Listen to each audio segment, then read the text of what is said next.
तो प्यारे बच्चों, बहुत दिनों बाद मुलाकात हो रही है। सबसे पहले आपको happy friendship day, Radhe Radhe, Shri Krishna. बहुत दिनों बाद अगेन मैं आपसे मिलने आया हूँ, और आया हूँ तो बच्चों फिजूल में नहीं आऊँगा। ये तो आप जितने बच्चे मुझे जानते हैं या मेरे कांटेक्ट में आए हैं या जिसने मुझसे अभी तक स्टडी की है वो बखूबी समझ चुके होंगे कि फालतू में टाइम वेस्ट करने भरत सर नहीं आते हैं। ठीक है, तो आज का जो अपन लोग टॉपिक स्टार्ट करेंगे, ये 9th का वो टॉपिक है बच्चों जहाँ पर बच्चों को डर लगता है। 8th क्लास तक जितनी भी चीज़ें आपने अभी तक पढ़ी हैं वो सिंपल थिंग्स पे बेसिस थी, बट 9th क्लास में जब आप लोग आते हैं तो अपने को ना कुछ फिगर्स मिलते हैं, कुछ ज्योमेट्रीज मिलती हैं। अब हमें ना उन ज्योमेट्रीज के ऊपर स्टडी करनी है, उनकी प्रॉपर्टीज़ को रीड आउट करना है। ठीक है, 8th क्लास तक आप लोगों ने क्या किया था, बस आप लोगों को कंपास दे दिया, स्केल दे दिया, पेंसिल दे दी और कहते थे इन ज्योमेट्रीज को बस बना दो आप लोग। बट अब उन ज्योमेट्रीज को ना हम लोग प्रूफ करेंगे, उनके बारे में जानेंगे और अच्छे से डिटेल में जानेंगे। बिकॉज जब हम लोग आगे धीरे धीरे मूव करते हैं तो हमारा डेवलपमेंट, हमारी एजुकेशन का डेवलपमेंट बहुत नीडफुल होता है। और सबसे बड़ी बात, हमारे पेरेंट्स जो हमसे होप रखते हैं कि हमारा बच्चा अच्छा हो, वो अच्छा कैसे होगा? सिर्फ एक ही तरीका है मैथ के अंदर, ओनली प्रैक्टिस।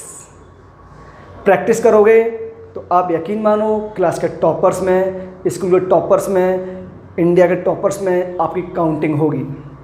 और मैथ जैसे सब्जेक्ट को आप ये समझोगे कि नहीं, भरत सर ने एक बार पढ़ा दिया और उसके बाद हो जाएगा, तो आप यकीन मानिए मैथ नहीं होता है। ठीक है, तो चलो मैं आज का अपना चैप्टर का स्टार्ट करता हूँ। चैप्टर का नाम है लाइन्स एंड एंगल। उससे पहले बच्चों आपसे रिक्वेस्ट, चैनल लाइक करना, शेयर करना, सब्सक्राइब करना। My name is Bharat Singh. मेरी स्टडी NIT राउरकेला से कंप्लीट हुई है बच्चों। ये टॉप कॉलेज ऑफ इंडिया है जिसके लिए आज बच्चे फाइट कर रहे हैं, वहाँ से मैं स्टडी करके आया हूँ। तो कुछ तो आपको बेहतर दूंगा जो आपने अभी तक नहीं सीखा है। ठीक है, कोशिश करूँगा सारे पॉइंट कवर हो जाए। और अगर आपको लगता है कि सर ने ये पॉइंट कवर नहीं किया है तो प्लीज़ कमेंट बॉक्स में आइए, मुझसे जुड़िए, वहाँ आप अपने सजेशन दीजिए, बताइए कि सर अभी आप इस टॉपिक को ऐसे और करवा दीजिए हमें, या हमारे पास एक नया मेथड और हो सकता है क्या, ऐसे आप डिस्कशन इन्वॉल्व कीजिए। और जितने इन्वॉल्व रहोगे उतना हम ज़्यादा स्ट्रगल करेंगे आपके लिए।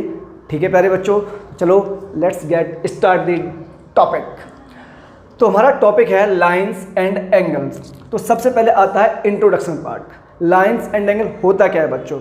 आप लोगों को ना लाइन्स एंड एंगल से पहले एक प्यारी सी ज्योमेट्री पढ़ने को कहा जाता है जो total, axiom, postulates and theory पे डिपेंडेंट होती है। और उस चैप्टर का नाम है इंट्रोडक्शन टू यूक्लिड ज्योमेट्री।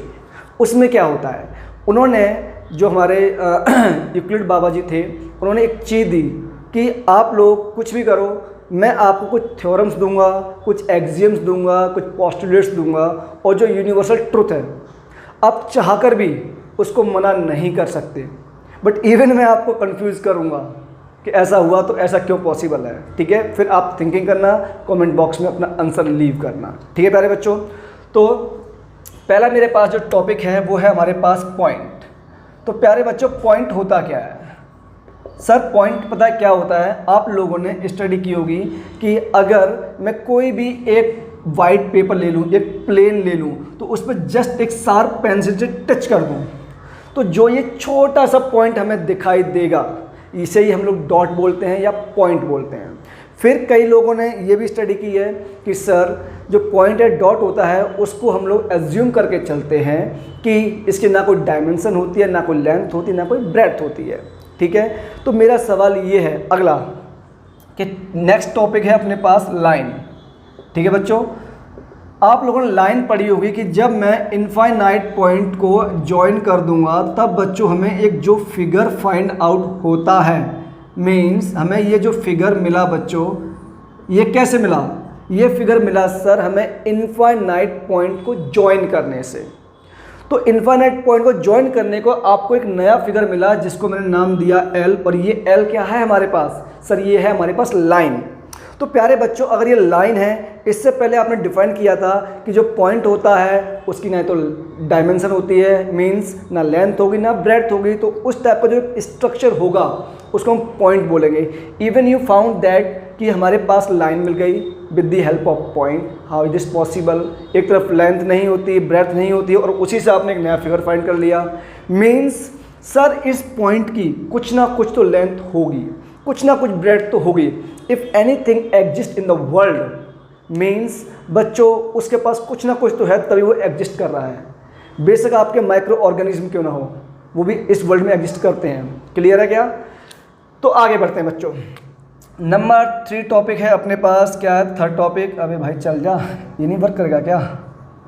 हाँ, ब्लू इंक वालों को कुछ हो गया है, चलो लेट्स सी, बाद में देखेंगे इनको। अभी अपन नेक्स्ट टॉपिक पढ़ते हैं बच्चों, और ये टॉपिक है हमारे पास लाइन सेगमेंट। लाइन सेगमेंट क्या बोलता है बच्चों? लाइन सेगमेंट कुछ नहीं है, मैं क्या कर रहा हूँ, मैंने यहाँ से 2 पॉइंट सेलेक्ट किए, सपोज दैट ये P और ये पॉइंट मैंने ले लिया Q। अब मैंने इन दोनों PQ पॉइंट से जो भी स्ट्रक्चर फाइंड हुआ मैंने इनको साइड में ले लिया, ये P नेम दिया और ये Q नेम दिया। मीन्स ये इसका क्या है सर? ये है इसका एंड पॉइंट। क्या है बच्चों? ये है इसका एंड पॉइंट। ये क्या है? ये है इसका एंड पॉइंट। अगर ये इसका एंड पॉइंट है मीन्स जब कभी लाइंस के 2 एंड पॉइंट मिलेंगे तो उससे जो भी हमें स्ट्रक्चर फाइंड होगा उसे हम लोग बोलते हैं लाइन सेगमेंट। मीन्स लाइन का एक टुकड़ा, एक पार्ट। क्लियर? नेक्स्ट पॉइंट है हमारे पास रे। सर आप ये हमें यहाँ क्यों पढ़ा रहे हो? यहाँ इसलिए पढ़ा रहा हूँ बच्चे क्योंकि मुझे ना आपको रे तक लेके आना है, और मेरे पास जो टोटल लाइंस एंड एंगल का चैप्टर है ना वो रे से लिंक्ड है, और बिना रे के मैं इस चैप्टर को समझा ही नहीं पाऊँगा आपको, इसलिए मुझे सब उससे पहले समझाना पड़ेगा। क्लियर है क्या? तो रे क्या होती है सर? रे कुछ नहीं है बच्चों। अब मैं क्या कर रहा हूँ, मैंने सपोज दैट अगेन यहाँ से कोई पॉइंट P1 लिया, या सॉरी P1 मत बोलो, आप लोग से O बोलो। क्या बोलो? O लिया। ठीक है बच्चों? तो मैंने क्या किया, ये पॉइंट जब मैंने O यहाँ से लिया बच्चों, एंड मैंने only in one direction movement start किया, और सपोज दैट मैंने इसको A बोल दिया।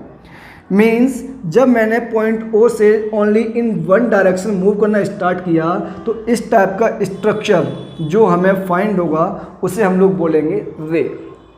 सबसे बेस्ट एग्जांपल सन। आप लोगों ने हमेशा पढ़ा होगा सनलाइट जो होती है उसे हम रे बोलते हैं, सन रेज। ठीक है? मीन्स एक पॉइंट से फाइंड हुआ और अगेन वो मूवमेंट करता जा रहा है, कभी स्टॉप नहीं होगा। क्लियर? रे। नेक्स्ट टॉपिक है हमारा जो हमें आज पढ़ना है, और वो है मोस्ट इम्पॉर्टेंट अपना एंगल। लाइन हम लोगों ने पढ़ लिया, जितने हमारे नीडफुल थिंग्स थी हमने पढ़ ली है। अब हम लोग पढ़ेंगे एंगल। एंगल क्या होता है? एंगल कुछ नहीं है बच्चों, जो हमने रे ड्रॉ की थी ना, अगेन आप उसे ड्रॉ कर लो। सर ठीक है ड्रॉ करते हैं हम लोग, ये हमने रे ड्रॉ कर दी। क्लियर? अगर सर मैंने इसको नाम O दिया, ये पॉइंट हमारे पास A है। अब मैं क्या कर रहा हूँ, बहुत ध्यान से सुनना, मैं रे को बनाने वाला हूँ और रे से हेल्प से एंगल बनाने वाला हूँ। ठीक है बच्चों? मैंने कुछ नहीं किया, इस रे को ना इस पॉइंट के अबाउट घुमा दिया, एक रिवॉल्व किया, रिवोल्यूशन दिया, कुछ पाथ दिया। ठीक है? तो बच्चों जैसे ही मैं घुमाऊंगा तो सपोज ये पॉइंट यहाँ कहीं आएगा, मान लो ये यहाँ पे आ गया, इसको मैं नेम दे दिया B। मीन्स पॉइंट A से हम लोग A से कहाँ पहुँच गए? B पे पहुँच गए। तो इसके बीच में जो ये गैप बनेगा ना बच्चों, यही हमारे पास एंगल का फॉर्मेशन होगा। Means when two rays, when definition जिसे लिखनी हो लिख लेना। ठीक है? when two rays meet at a single point and gap between them is called angle। ठीक है बच्चों? तो ये हमारे पास एंगल होगा, इसको मैं एक नेम दूँ हमेशा थीटा। ये क्या है? थीटा हमारे पास सर, ये है हमारे पास एंगल। ये क्या है हमारे पास? एंगल। और इसका नाम क्या है बच्चों? इसका नाम है सर थीटा। तो सर इसका भी एक नाम होगा फिर तो? हाँ पक्का है, इसे बोलते हैं बच्चों हम लोग आर्म। क्या बोलते हैं? Arm. Same arm OA and arm OB। तो सर इसका भी नाम होगा? हाँ इसका भी नाम है प्यारे, और इसे हम लोग बोलते हैं बच्चों वर्टेक्स। क्या बोलते हैं? वर्टेक्स। तो वर्टेक्स क्या होता है? जहाँ पर टू रेज या टू लाइंस एक दूसरे को मीट करें तो उस पॉइंट को हम लोग बोलते हैं वर्टेक्स। क्लियर? बहुत आराम से पढ़ा रहा हूँ, तसल्ली से पढ़ा रहा हूँ। दिक्कत हो तो कमेंट बॉक्स में आके मैसेज ड्रॉप करना, सर मुझे यहाँ प्रॉब्लम हुई है, ये टॉपिक अगेन समझा दो। ठीक है क्या प्यारे बच्चों? कोई डाउट लीव नहीं होना चाहिए। अगर डाउट लीव हो रहा है मीन्स आप खुद से चोरी करोगे। ठीक है क्या? डाउट लीव मत करना। आगे बढ़ते हैं हम लोग। इसके बाद बच्चों एंगल का जो नोटेशन होता है ना, और एंगल दो टाइप के होते हैं, पहले नोटेशन देखते हैं, ठीक है। इसका नोटेशन क्या होगा, चलो नोटेशन हम लोग यहाँ देखते हैं। इसका नोटेशन क्या होगा बच्चों, इसका नोटेशन ये होता है इस फॉर्म में, एंगल्स, ठीक है। हम लोग कई बार इसको एंगल्स ऐसे दिखा देते हैं, एंगल्स, ठीक है। अब मुझे अगर इस एंगल को लिखना है, मीन्स थीटा को लिखना है, तो बच्चों क्या होगा, सर ये कुछ नहीं होगा, इसे हम एंगल ओ बोल सकते हैं सिंपली। मीन्स जिस पॉइंट पर बन रहा है उसे हम सीधा एंगल ओ बोल रहे हैं, मीन्स पॉइंट ओ पे वो एंगल फॉर्म हुआ है, इसका मीनिंग ये है। क्लियर। सर इसको और मैनर में लिख सकते हैं, हाँ लिख सकते हैं। वो कैसे, ऐसे देखो, angle A O B, angle A O B. और कैसे लिख सकते हैं सर, और हम इसको बेटा लिख सकते हैं एंगल बी ओ ए। मीन्स क्या हुआ सर, इसका मीनिंग ये है कि जिस पॉइंट पर एंगल फॉर्म हो रहा है वो पॉइंट ऑलवेज बीच में होना चाहिए। अगर हम यहाँ से मूव करें तभी वो बीच में आए, यहाँ से मूव करें तब भी बीच में आना चाहिए। इतनी बात अगर समझ में आती है तो एंगल आपके लिए टफ नहीं है, और इतनी बात समझ में नहीं आती है तो समझो, ऐसा मत सोचना मैं टफ बोलूँगा आपके लिए ना, मैं पढ़ाऊँगा चीज़ें टफ हो ही नहीं सकता भाई, ठीक है ना। तो चलो इतना क्लियर हुआ, अब आगे बढ़ते हैं प्यारे। इसके बाद मैं आपको बताता हूँ बच्चों टाइप्स ऑफ एंगल क्या होते हैं। बच्चों मैंने इसको दो कैटेगरी में डिवाइड किया हुआ है। पहला हमारे पास एक होता है इंटीरियर एंगल, क्या होता है, एक इंटीरियर एंगल।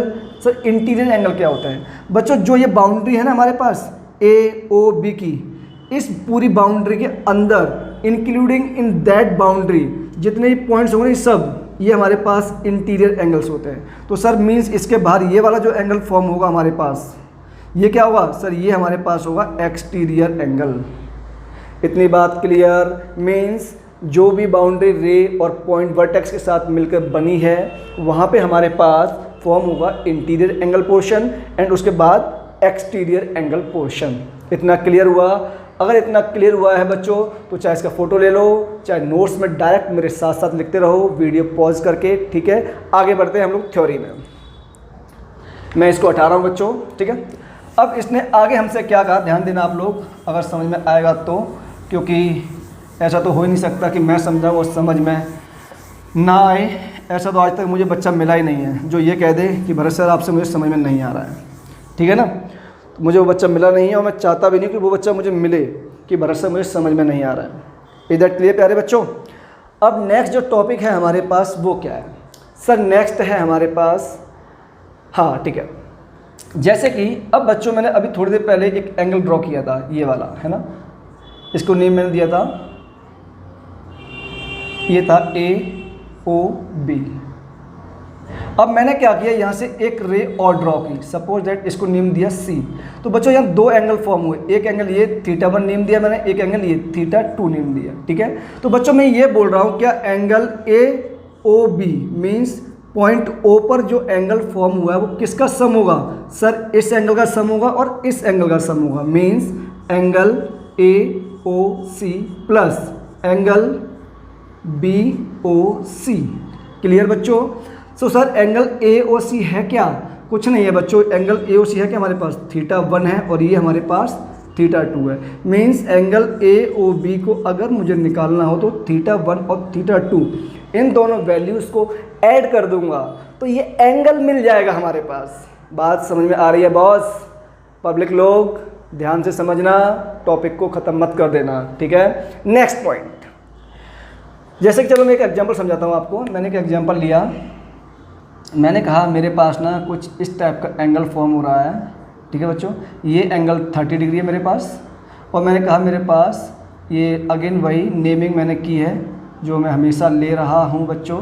मैंने कहा एंगल ए ओ बी मेरे पास ना ये 80 डिग्री है। तो बताओ बच्चों ये एंगल थीटा क्या होगा, ठीक है सर। ये एंगल थीटा पता क्या होगा सर, अभी तो आपने बताया था कि हमारे पास एंगल ए ओ बी जो है ना वो थीटा प्लस 30 डिग्री का सम होगा। क्लियर। तो ए ओ बी कितना है हमारे पास, ये है सर 80 डिग्री और थीटा प्लस 30 डिग्री, ठीक है बच्चों। तो थीटा यहाँ से आ जाएगा 50 डिग्री। इस टाइप के क्वेश्चन आपके पास छोटे छोटे आते रहेंगे। आ गया क्या? ठीक है, मुझे भरोसा है आपने कर लिया होगा वैसे तो मुझसे पहले ही। नेक्स्ट टॉपिक है बच्चों, इसमें अब हमारे पास types of angles, types of angles, types of angles. तो प्यारे, जिसको भी नोट्स लिखने हो बच्चों, मैं इतना टाइम दे रहा हूँ आप लोगों को कि आप इजीली नोट्स बना के लिख सकते हैं। एंड देन नोट्स बहुत प्रीशियस थिंग है बच्चों, जो कम टाइम में सब कुछ रिवाइज कराता है, इसलिए नोट्स आप लोग ध्यान से बनाना, ठीक है। वीडियो पॉज करना, नोट्स बनाना, राइट बच्चों। Types of angle, next topic है हमारे पास टाइप्स ऑफ एंगल्स। तो ये टाइप्स ऑफ एंगल सर आप कितनी कैटेगरी में डिवाइड करोगे बच्चों? मैं इसको 2 कैटेगरी में डिवाइड करूंगा, ठीक है। एक सिंपल कैटेगरी होगी और एक होगी पेयर ऑफ एंगल्स की। क्लियर है क्या? तो सर अभी स्टार्ट करें क्या? हाँ, अभी स्टार्ट करना है और यहाँ से और ज़्यादा ध्यान देना, क्योंकि क्वेश्चन अभी तो जो पढ़ाया था ना वो बेसिक पार्ट था, वो सब कर लेते हैं, बट यहाँ से हल्का सा कॉन्सेप्ट स्टार्ट होगा, जस्ट लिटिल बिट, ज़्यादा टफ नहीं, एकदम नॉर्मल, ठीक है। तो बच्चों टाइप्स ऑफ एंगल में पहला हम लोग पढ़ेंगे एक्यूट एंगल। क्या पढ़ेंगे? Acute angle. Sir acute angle क्या होता है? एक्यूट एंगल कुछ नहीं बच्चों, सपोज दैट मैंने ये फिगर बना दिया, राइट, और मैंने यहाँ से मूवमेंट स्टार्ट किया है, इसको मैंने थीटा नाम दिया, ओ अगेन वाई, ए, ये बी, राइट।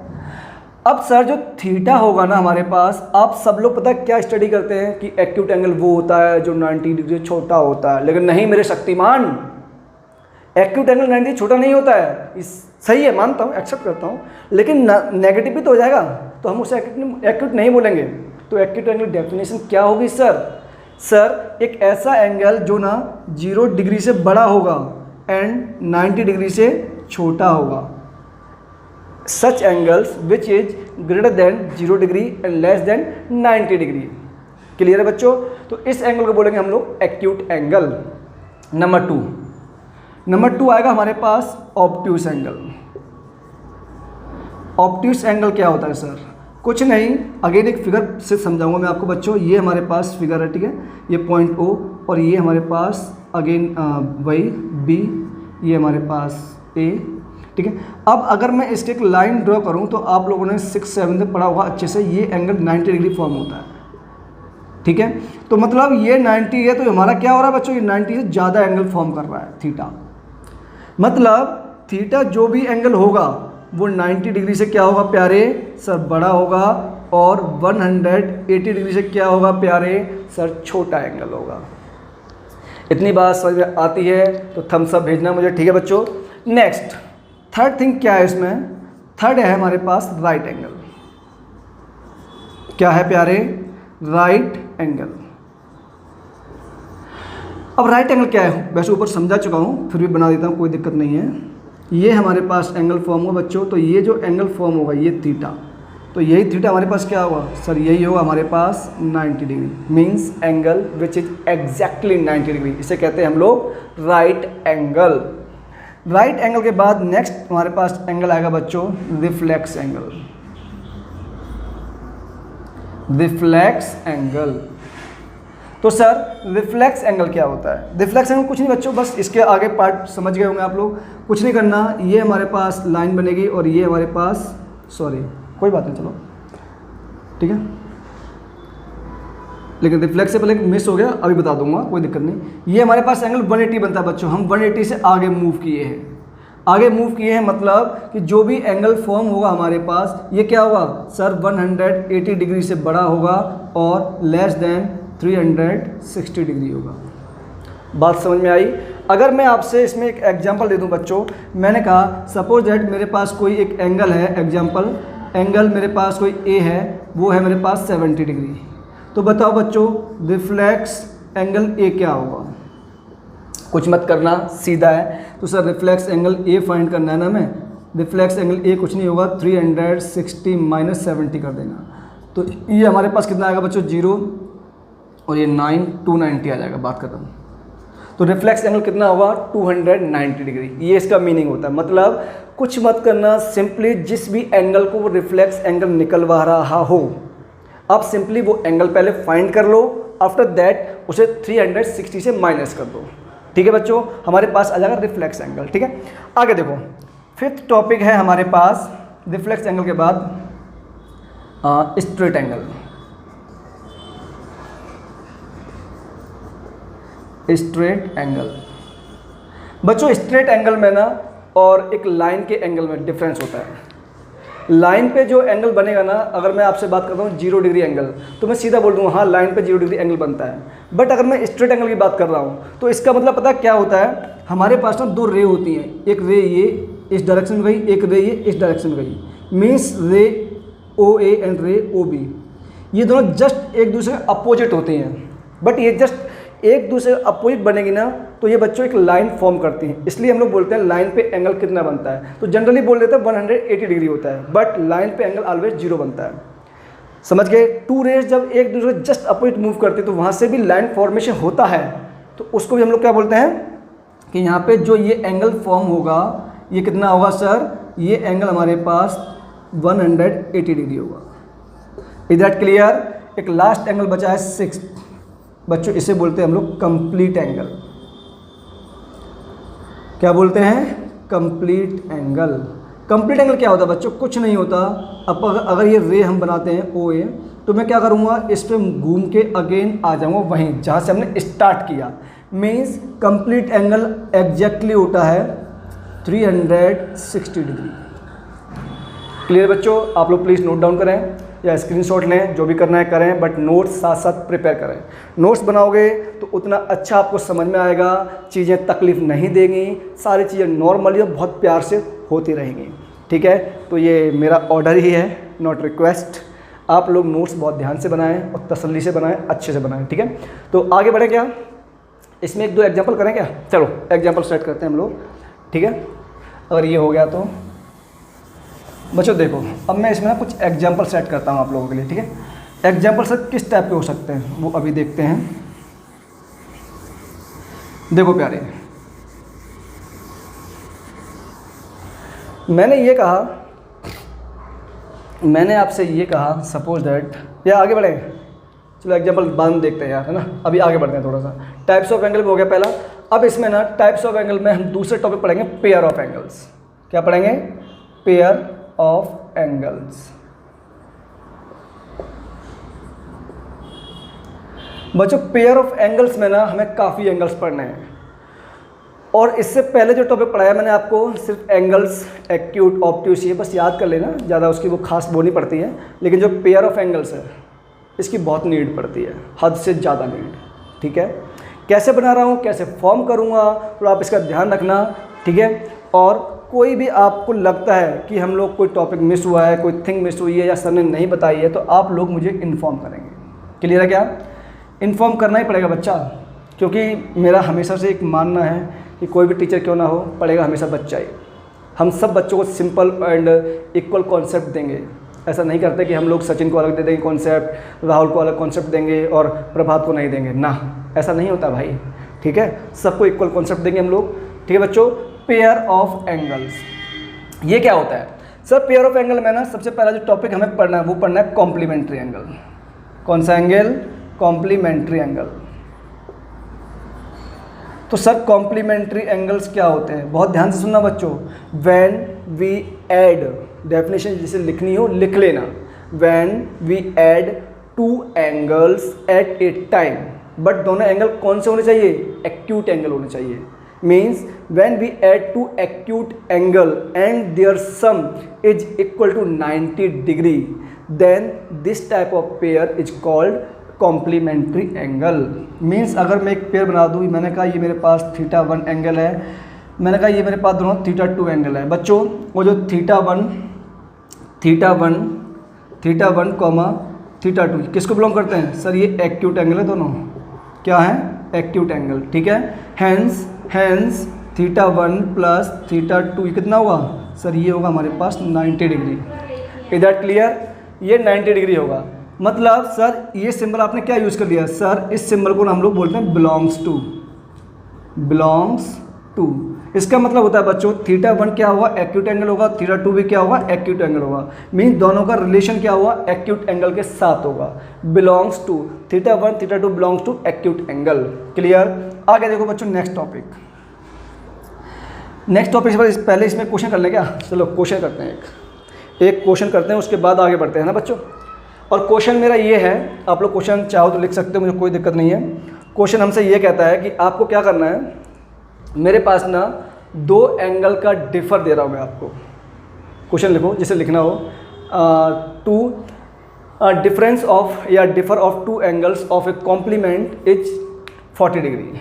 ठीक है बच्चों, तो ये एग्जाम्पल है, डिफरेंस ऑफ टू एंगल हमारे पास कितना है 40 डिग्री है। तो बच्चों क्या करोगे, let let let let let let first angle.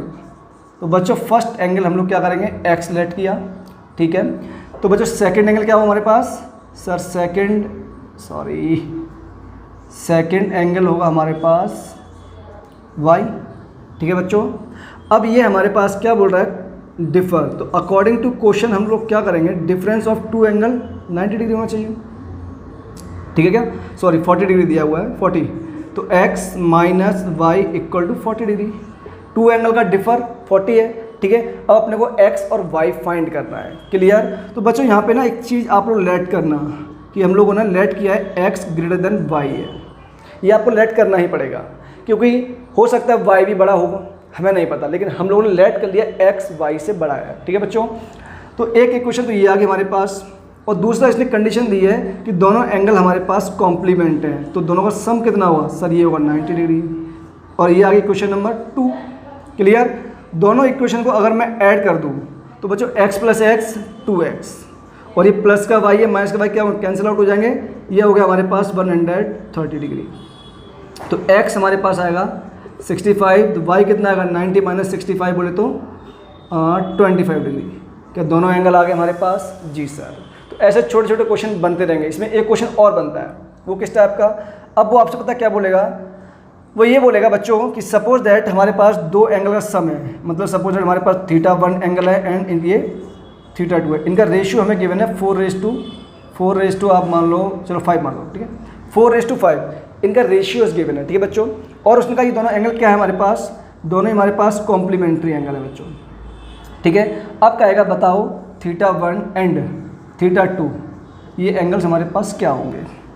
तो बच्चों अपने को ना बेसिक कॉन्सेप्ट याद होना चाहिए, और यहाँ बहुत इम्पोर्टेंट थिंग ये है, ये याद रखना कि जब भी आपके पास रेशियो में 2 थिंग्स गिवन हो, चाहे वो यहाँ पर 2 नंबर हो, 4 नंबर हो, 8 नंबर हो, कितने भी रेशियोस में इस फॉर्म में गिवन हो, ठीक है, आपको आंखें बंद करके ना पहला स्टेप यही लिखना है कि अगर मेरे पास 2 एंगल का रेशियो समथिंग गिवन है तो θ1:θ2 4 × x रेशियो 5x होगा, क्लियर।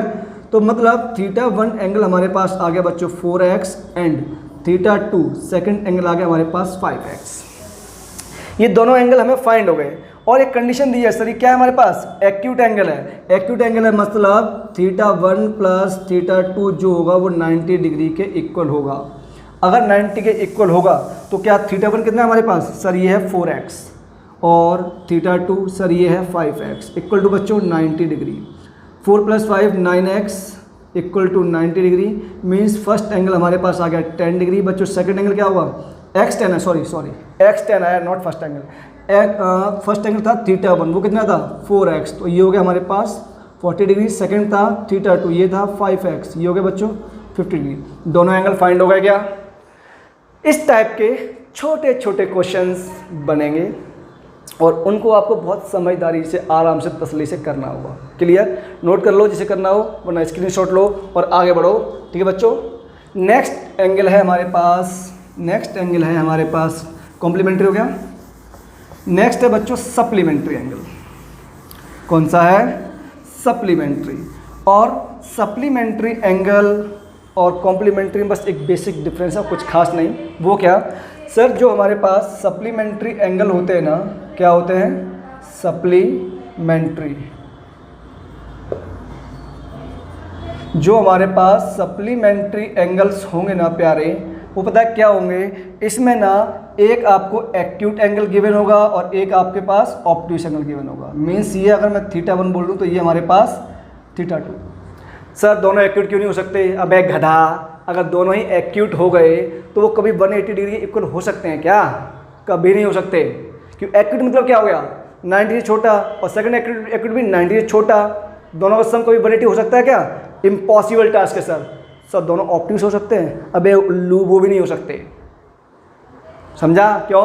अरे सर याद आ गया मेरे को, कैसे बता? सर आपने तो बताया था कि ऑब्ट्यूस एंगल 90 से बिगर होता है, तो दो 90 से बिगर एंगल सम 180 से ज़्यादा हो जाएगा, तो वो भी इम्पॉसिबल टास्क हो गया। इसका मतलब सर उनमें एक एक्यूट एंगल होना चाहिए और एक ऑब्ट्यूस एंगल होना चाहिए। हाँ भाई, डेफिनेशन लिख ले।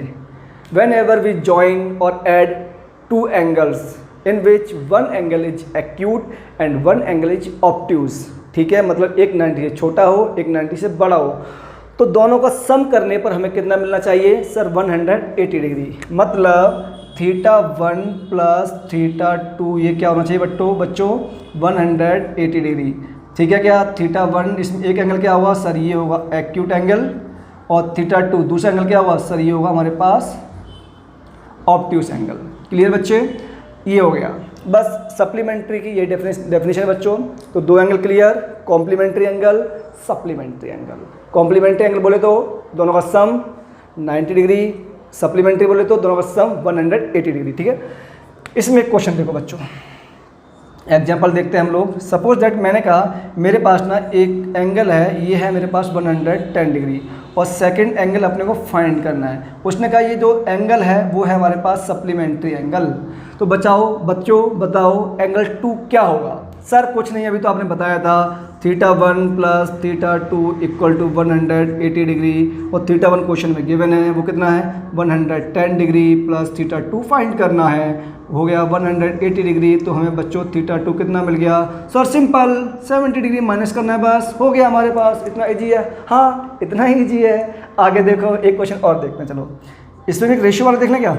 चलो देखते हैं बच्चों ना, इसमें भी रेशियो वाला देखते हैं। सपोज दैट मैंने कहा मेरे पास ना 2 एंगल है θ1 एंड θ2, और दोनों का रेशियो ना बच्चों मुझे गिवन है कितना?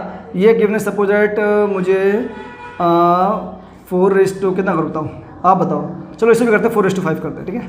4:5 गिवन है। तो अब उसने कहा बच्चों बताओ θ1 एंड θ2 ये एंगल क्या होंगे हमारे पास? कंडीशन वही है, एंगल क्या है? सप्लीमेंट्री एंगल है।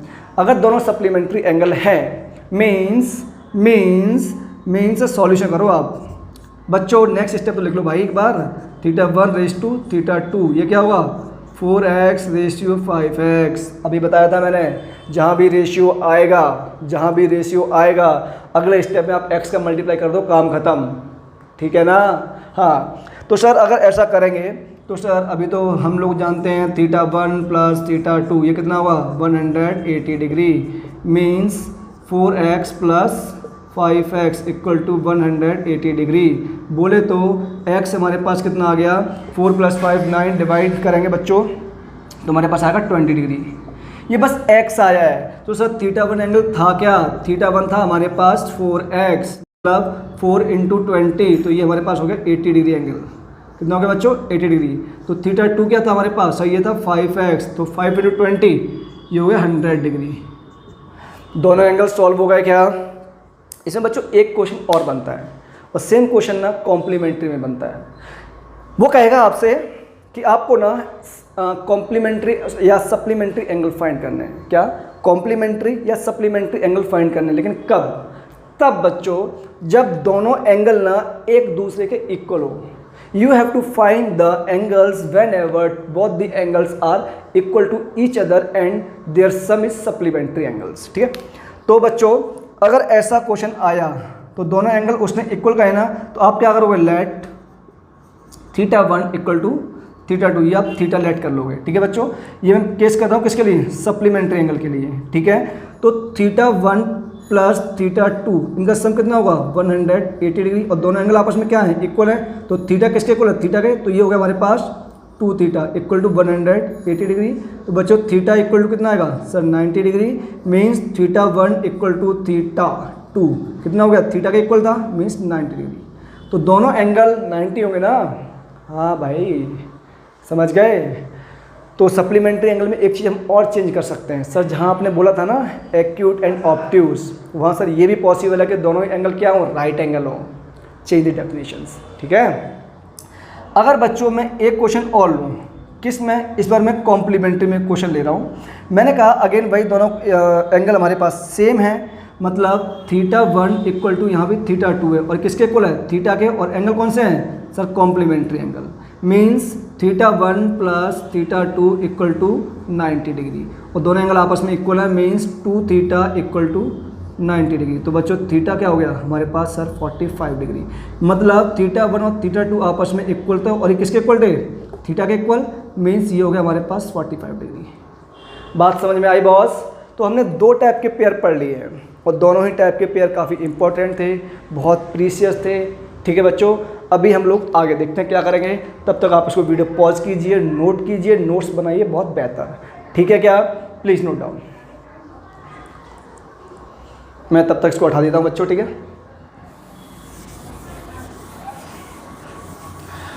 कॉम्प्लीमेंट्री हो गया, सप्लीमेंट्री हो गया, नेक्स्ट एंगल कौन सा भाई? Complementary, supplementary.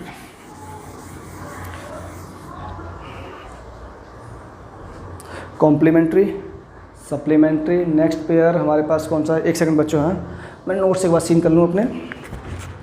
तो हमारे पास पहला एंगल हो गया है बच्चों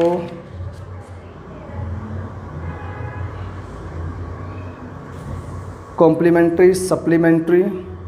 इसके बाद हम लोग एडजेसेंट एंगल पढ़ते हैं। ठीक है, क्या पढ़ते हैं? Adjacent angle. तो बच्चों नेक्स्ट टॉपिक है हमारे पास एडजेसेंट एंगल।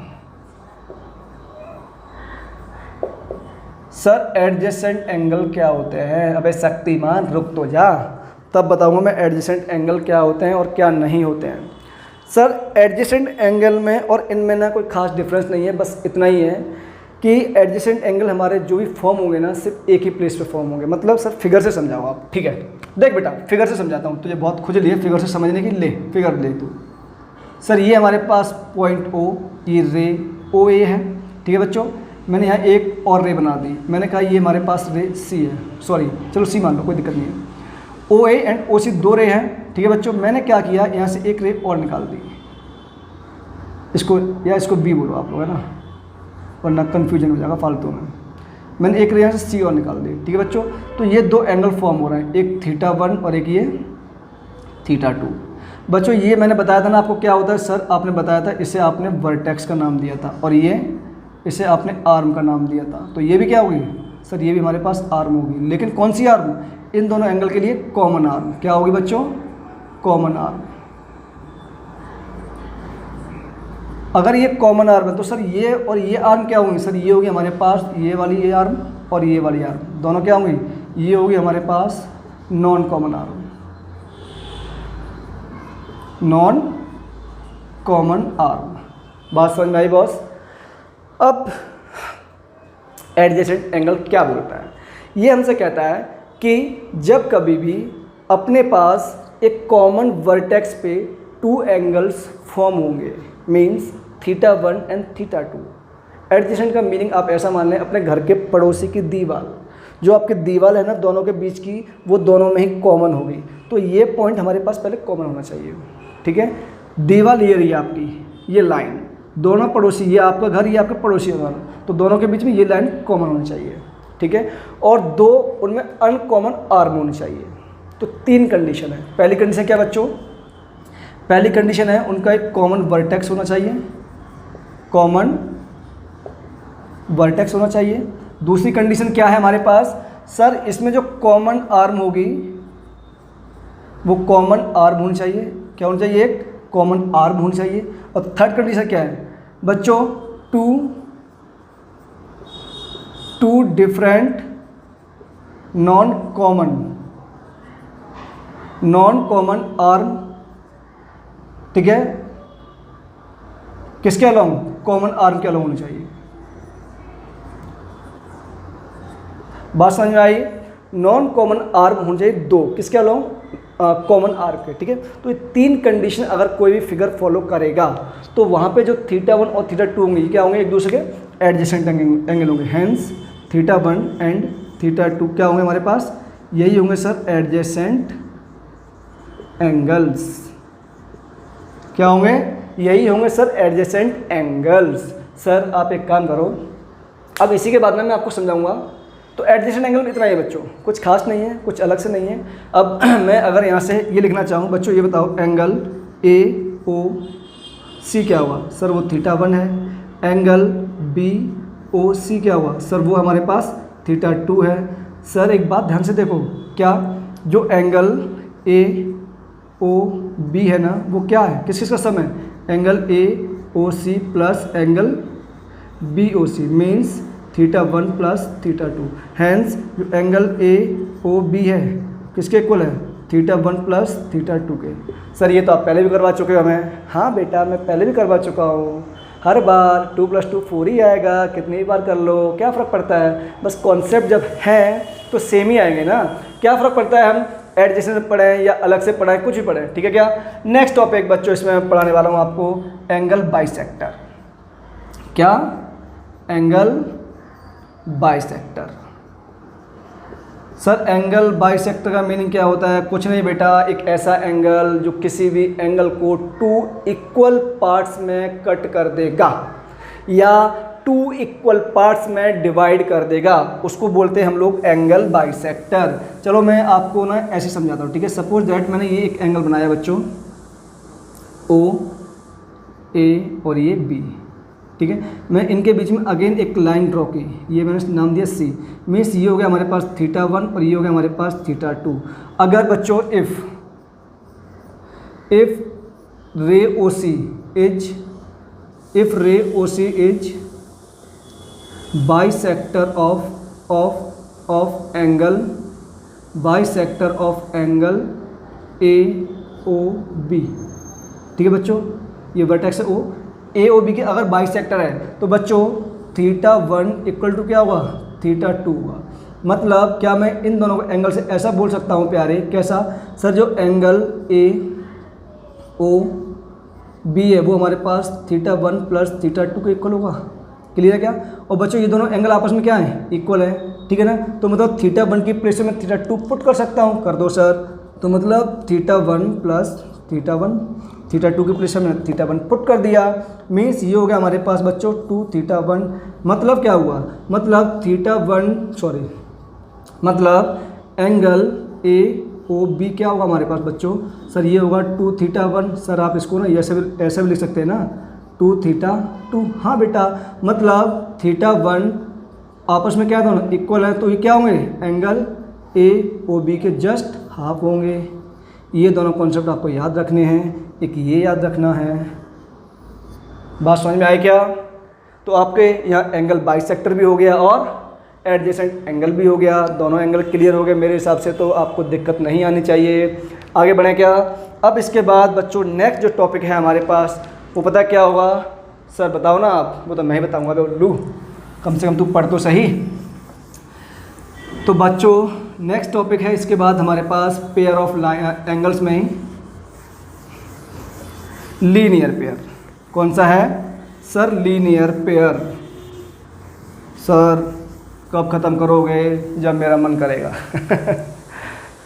ज़्यादा हो रहा है क्या, नहीं फिर ठीक है, गुड, ज़्यादा नहीं होना चाहिए। देखो बच्चों ज़्यादा हो आप मुझे बता देना, अभी मच्छर भाग जा। मच्छर की तरह आप मत भागना, है ना, कॉन्सेप्ट चल रहा है, यहीं रुकना है भी आपको। बच्चों नेक्स्ट टॉपिक है, 5th टॉपिक हमारे पास लीनियर पेयर। लीनियर पेयर क्या होता है बच्चों, जैसे कि हम लोग पढ़ रहे हैं सारे एंगल हमारे हमेशा किस में आएंगे सर, ये हमेशा पेयर में आएंगे। मीन्स अगर बेटा मैं एक रे क्या करूँ, एक रे ऐसे ड्रॉ कर दूँ, ये मेरे पास रे ओ ए है, सेम पॉइंट से मैं एक रे और इसके जस्ट अपोजिट ड्रॉ कर दूँ, ये रे मेरे पास ओ बी है, क्लियर। अब मैं एक रे और ड्रॉ कर रहा हूँ प्यारे, इस रे को मैंने नेम दिया सी, और यहाँ पे एंगल वही हमेशा की तरह θ1 और ये एंगल हमारे पास θ2, ठीक है बच्चों। θ1 θ2 दो एंगल हमने लेट कर लिए हैं। अब लीनियर पेयर की डेफिनेशन क्या होती है सर, ये होती है यहाँ पे ना एक ऐसा फॉर्मेशन होगा जहाँ पे 2 रेज ना एक दूसरे के जस्ट अपोजिट मूव कर रही होंगी। सर ध्यान से देखो, ये कुछ नहीं है, एडजेसेंट एंगल ही है, ठीक है ना। मतलब लीनियर पेयर एडजेसेंट एंगल का एक स्पेशल टाइप होता है। वो कैसे सर, यहाँ पे क्या है बच्चे, देख रे ओ ए एंड रे ओ बी एक दूसरे जस्ट अपोजिट मूव करेंगे, और जब ये अपोजिट मूव करेंगे मतलब क्या हुआ सर, ये एक लाइन फॉर्म कर रही है, और इन दोनों लाइन के ऊपर एक रे स्टैंड कर रही है, और वो रे कौन सी है, ओ C. Means O C ray stand on a given line A B, बात समझ में आई। और वो दोनों लाइन ए बी जो है वो क्या होंगे, जस्ट एक दूसरे अपोजिट होंगी, रे ओ ए एंड रे ओ बी एक दूसरे अपोजिट ही, और उनके ऊपर एक लाइन स्टैंड कर रही है ओ सी। तो इस टाइप से जब भी पेयर बनेगा हमारे पास एडजेसेंट एंगल का, तो बच्चों क्या होगा, चलो मैं लिख देता हूँ। पहला पॉइंट इसमें क्या है बच्चों, two rays just opposite to each other, that is ray OA and ray OB। ठीक है बच्चे, ये रे OA एंड रे OB क्या है, एक दूसरे अपोजिट है। ठीक है बच्चों। सेकंड पॉइंट इसमें क्या होगा बच्चों, रे या arm OC stand on line A B.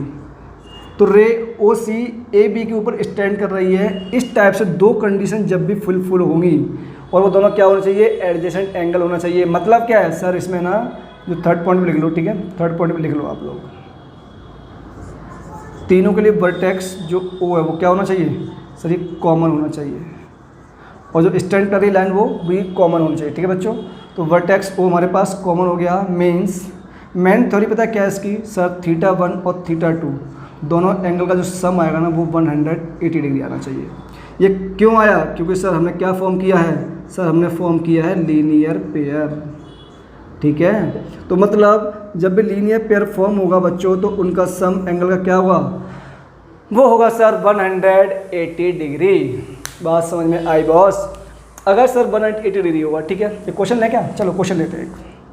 मैं एक आपके लिए क्वेश्चन फॉर्म करता हूँ। मैंने कहा सपोज दैट बच्चों एक हमारे पास लीनियर पेयर है, ठीक है, और ये कहा मैंने, ये बनाता हूँ फिगर, ये ओ, और मैंने यहाँ से एक रे सी निकाली। मैंने कहा ये मेरे पास ना 60 डिग्री है, और उसके बाद का बताओ ये थीटा एंगल क्या होगा।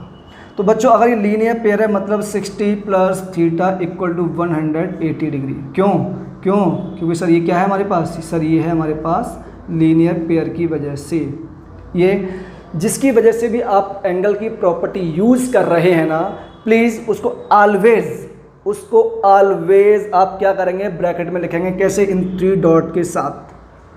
ठीक है, ये ध्यान रखना भाई लोग।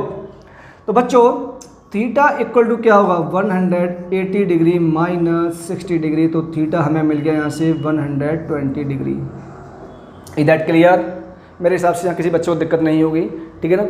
अभी और इसमें क्या टाइप के क्वेश्चन बन सकते हैं बच्चों, पता है आपको?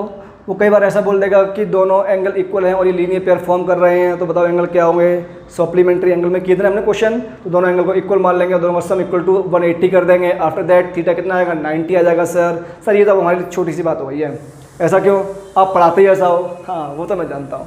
ठीक है बच्चों, अब देखो लीनियर पेयर हो गया, इसके बाद कौन सा पेयर बचा भैया, जस्ट वेट बच्चों, मैं नोट्स एक बार चेक कर लूँ।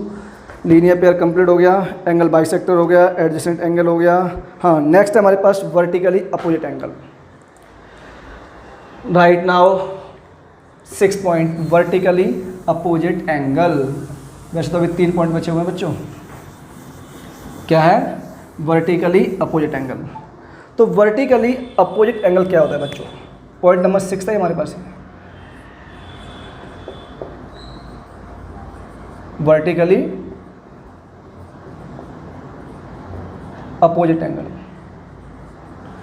बच्चों, इसको ना हम शॉर्ट फॉर्म लिखेंगे वर्टिकली अपोजिट एंगल। ठीक है क्या? तो वर्टिकली अपोजिट एंगल कुछ नहीं होता बच्चों, ध्यान देना आप लोग प्लीज़। कुछ नहीं करना हमें ना, एक रे ऐसे सपोज कट कर रही है ये, और एक रे ना इसको ऐसे कट कर रही है। Whenever 2 rays line, sorry not ray, माफ़ करना यार, लाइन 1 एंड लाइन 2। तो बच्चों अगर मैंने कहा ये एंगल इसके इक्वल होगा एंड ये एंगल इसके इक्वल होगा, ये मैं आपसे बोल रहा हूँ।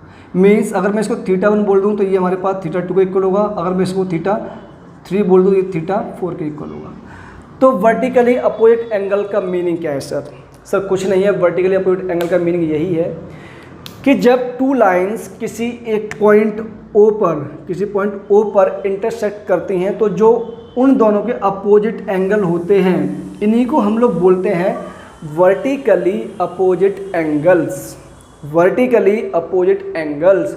और वो दोनों पेयर आपस में क्या होते हैं सर, दोनों पेयर आपस में इक्वल होते हैं। वो कैसे होते हैं प्रूफ करूँगा तब बताऊँगा, अभी बस इतना ही समझ लो, ठीक है। हैंस इसमें दो पेयर होंगे हमारे पास। पहला क्या हुआ सर, θ1 इक्वल टू क्या हुआ, θ2 होगा। एंड सेकंड पेयर सर ये होगा हमारे पास θ3 इक्वल टू θ4।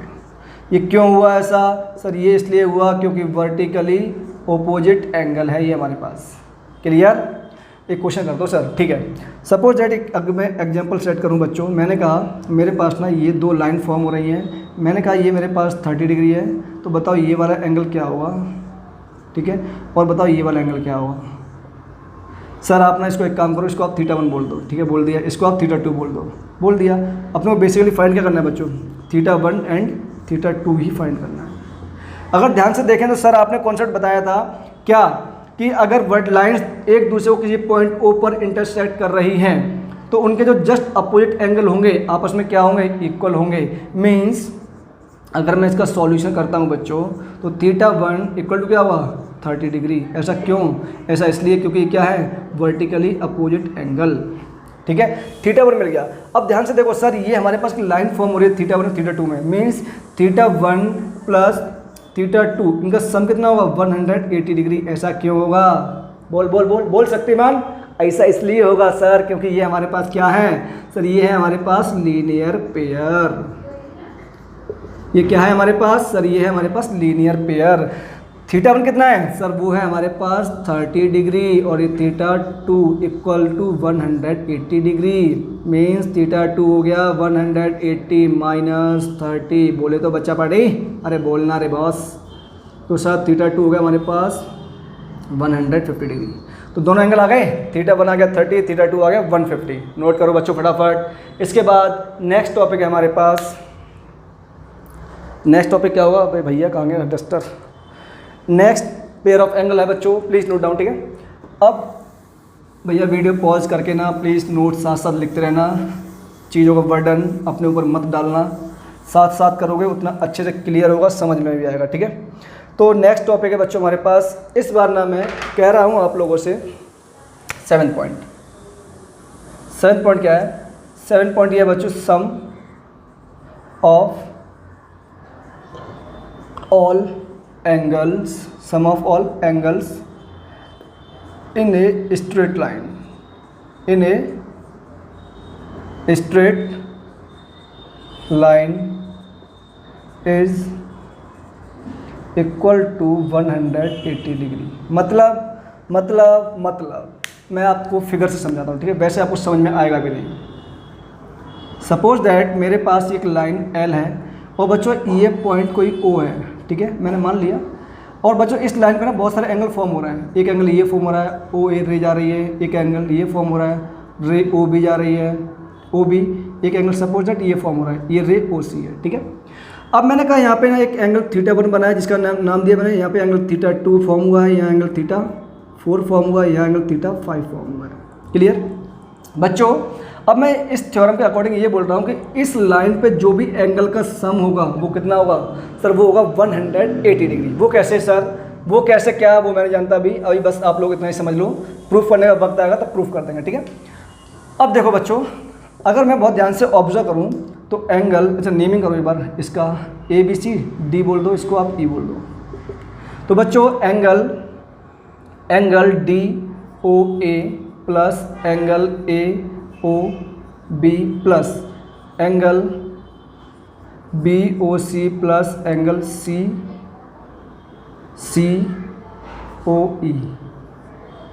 COE 1 2। चलो कोई बात नहीं, इससे कोई फर्क नहीं पड़ता। इसे आप 3 बोलो वैसे, और ये आपके पास 4, ठीक है। तो बच्चों इनका सम कितना होगा 180 डिग्री। ये अकॉर्डिंग टू प्रॉपर्टी है। क्लियर। मतलब मैं ऐसा बोल सकता हूँ कि sir θ1 plus θ2 plus θ3 plus θ4 equal to 180 degree. यही है बच्चों हमारे पास sum of all angle at a straight line is equal to 180 degree. ये आपको लर्न करना है, ठीक है।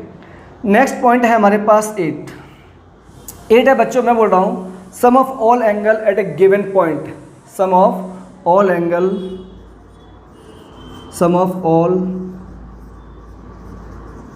Angle at a given point, और बच्चे हम इसे रे भी बोल सकते हैं, ठीक है, रे पर जो फॉर्म होंगे एक रे पर, ठीक है। Sum of angle given point is 360 degree. कैसे? सपोज दैट मैंने एक पॉइंट ड्रॉ किया और उससे एक रे ड्रॉ कर दी, ये पॉइंट है, ये है, ठीक है। अब मैंने क्या किया, पॉइंट को नाम ओ दिया बच्चों मैं कह रहा हूँ यहाँ से अगर बच्चों रोटेट करके मैं यहाँ आ जाता हूँ तो ये कौन सा एंगल था सर? कंप्लीट एंगल, मतलब हम कंप्लीट एंगल की ही बात कर रहे हैं, ठीक है।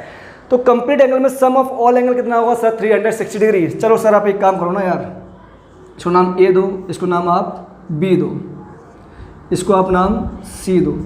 सपोज दैट ये एंगल मेरे पास डी है और ये पॉइंट मैंने नाम दिया ये डी ई, ठीक है बच्चों।